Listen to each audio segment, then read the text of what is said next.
మధుమేహం ఉన్న వాళ్ళు ఎటువంటి ఆహారం తీసుకోవాలో చూద్దాం. హై ఫైబర్ కార్బోహైడ్రేట్స్, వీటికి తక్కువ గ్లైసెమిక్ ఇండెక్స్ ఉంటుంది. అంటే మన బాడీలో షుగర్ లెవెల్స్ అనేది తో పాటు కొంచెం ఆహారం తీసుకున్నా కూడా మన కడుపు అనేది ఫుల్ గా ఉంటుంది.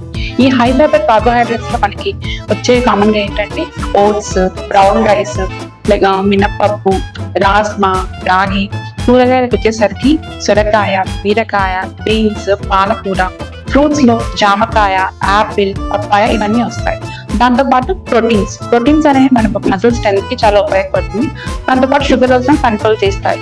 ప్రోటీన్స్ కి వచ్చేసరికి పప్పులు, సోయా పప్పు, ఇంకా కర్డ్, పన్నీర్, చికెన్, దాంతో పాటు ఫిష్, వైట్ ఎగ్, ఇంకా హెల్దీ ఫ్యాట్స్ అనేవి మన గుండెకి సంరక్షణకి ఎంతో ఉపయోగపడుతుంటాయి.